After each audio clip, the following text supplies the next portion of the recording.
Hi, I'm Jason Edmiston. I'm the painter and creator of the Eyes Without a Face portrait series, and I'm working with Skybound again on a new portrait series based on Invincible. I started this series back in 2015, I believe, with my first portrait show at Mondo Gallery in Austin, Texas, based on this series. I was looking for a new series to do based in pop culture because that's my love. And I thought it'd be interesting to play with something that was like a repeating proposition. So I was inspired by the movie The Good, the Bad, and the Ugly, the close crop portraits of Clint Eastwood and Lee Van Cleef and Eli Wallach. And I thought, oh, that might be great with all kind of pop culture characters. So I just sat down with a list on my phone and made a list of all the characters that I think that would be recognizable by just their eyes. I made a list of over 100 characters that I wanted to paint for the series, and I took off. It went great. I worked on it for over 5 months, and I had, I think, 135 portraits altogether. We weren't sure that people would be interested in it at all. I had this idea. We call it Eyes Without a Face. It's kind of already in the lexicon, inspired by obviously Billy Idol's song and the movie, which that song was based on, the French movie as well. It just was thankfully very popular with collectors. I had a number of pop culture clients come to me and ask me to do portraits of their characters. I've compiled over 400 paintings over the last 8 or so years into a book, and that book is going to be launching at Comic-Con for the first time, and then it'll be available, worldwide.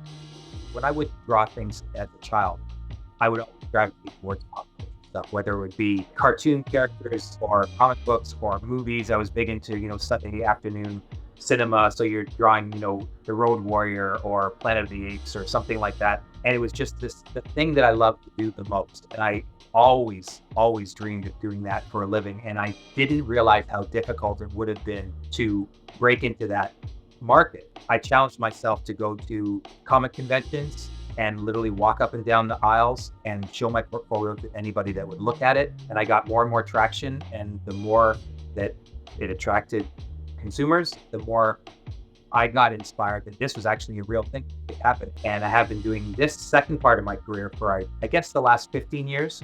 I'm lucky to work with you guys. This is my third project with Skybound. I'm thrilled about it. You guys are great.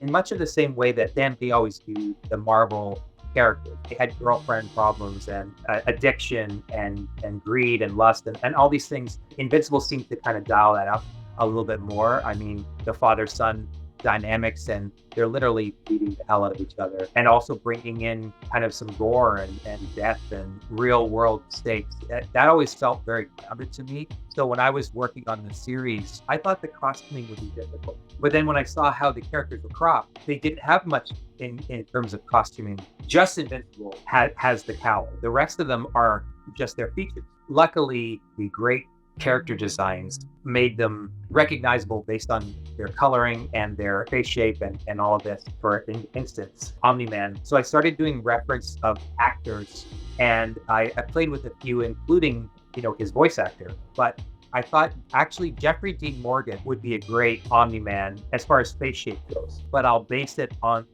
at least the wireframe structure of the cartoon character. After I've compiled a bunch of those, then I'll usually draw the character using one particular piece of reference for the structure of the piece, much like I talked about with Omni-Man, and then refine it by adding lighting. And if that looks like the character at that point, the rest is kind of gravy.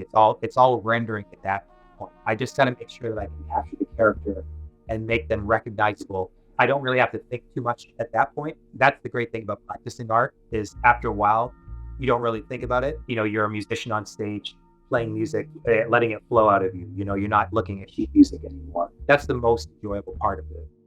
Thanks everyone for watching. Please check out my new series of Invincible prints for Skybound at store.skybound.com starting July 25th during the week of Comic-Con.